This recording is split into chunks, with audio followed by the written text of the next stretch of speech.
Amaravati YCP అధినేత జగన్ తీరును చూసి జనం నవ్వుకుంటున్నారని రాజ్యసభ సభ్యుడు లక్ష్మణ్ విమర్శించారు.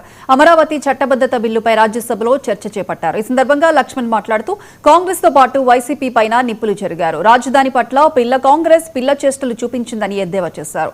ఈ చేష్టలు చూసి ప్రపంచం మొత్తం నివ్వెరపోయిందని విమర్శించారు. పిల్ల తల్లి కాంగ్రెస్ ను ఏపీ ప్రజలు మట్టి కర్పించారని లక్ష్మణ్ గుర్తు చేశారు. రాజధాని నిర్ణయించే హక్కు రాష్ట్రాలకు ఏ చట్టంలో ఉందని ప్రశ్నిస్తున్నారని, కొత్తగా మావిగన్ అనే పేరు తెరపైకి తీసుకొచ్చారని వ్యాఖ్యానించారు. ఈ పిల్ల కాంగ్రెస్ అధికారులకు రావడం ఏ రకంగా మళ్ళీ ఆ రోజు మళ్ళీ 3 రాజధానులని చెప్పి ఆ రకంగా గందరగోళం సృష్టించడం, ఆ దేశదానికి మళ్ళీ మాట్లాడుతూ ఉంటారు నాయకుడు. అసలు రాజధాని అనేది దేశానికి ఉంటుంది, రాష్ట్రాలకు ఎక్కడైనా రాజధాని ఉందా చట్టంలో అని ప్రశ్నిస్తూ ఉన్నారు. ఇది నవ్వుల పాలవుతున్నారు. ఇవాళ నేను నిన్న చూశాను అక్కడ సోషల్ మీడియాలో కొత్తగా ఆయన కొత్త కాయిన్ చేశాడు. ఏంటది? మూవీ గనట.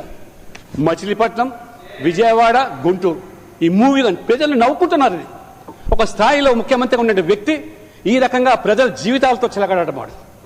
ఏ రకంగా ఆ రోజు మరి మాతృమూర్తులు ఆడుపరచడు ఏ రకంగా ఈ అమరావతి కోసం పాటుపడితే అటువంటి మరి చంద్రబాబు నాయుడు గారు ఆ అహర్నిశలు రాష్ట్రం కోసం పనిచేస్తూ ఉంటే 70 సంవత్సరాల వయసులో ఆ రోజు కక్ష సాంపిల్ చర్యల్లో భాగంగా అరెస్ట్ చేసి జైలుకి పంపించి ఒక పైశాచిక ఆనందం పొందినటువంటి పిల్ల కాంగ్రెస్ పార్టీ నాయకులు ఆ రోజు I was one of the first person among the people who have condemned the arrest of Tara Chandrababu and put him to jail for 50 more than 50 days.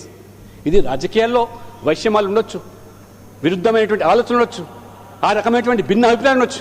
అంత మాత్రాన ఆ రకంగా అక్రమ కేసులు పెట్టి జైలు పంపిస్తే ఏ రకంగా ఆ రోజు ఇదే పవన్ కళ్యాణ్ గారు, చంద్రబాబు నాయుడు గారు, మోదీ గారు ఒక కూటమిగా ఏర్పడి ఇటువంటి పార్టీలకు ఈ రాజకీయాల్లో స్థానం ఉండడానికి లేని చెప్పి ప్రజలను ఏకం చేసి ఆ రకంగా మరి ఆ యొక్క జరిగినటువంటి ఎన్నికల్లో ఏ రకంగా కూటమి విజయ డంకా మోగించిందో, విజయాన్ని సాధించిందో ఇవాళ ప్రజలు గమనిస్తాను. 2019లో మళ్ళీ ఈ పిల్ల కాంగ్రెస్ అధికారులకు రావడం ఏ రకంగా మళ్ళీ ఆ రోజు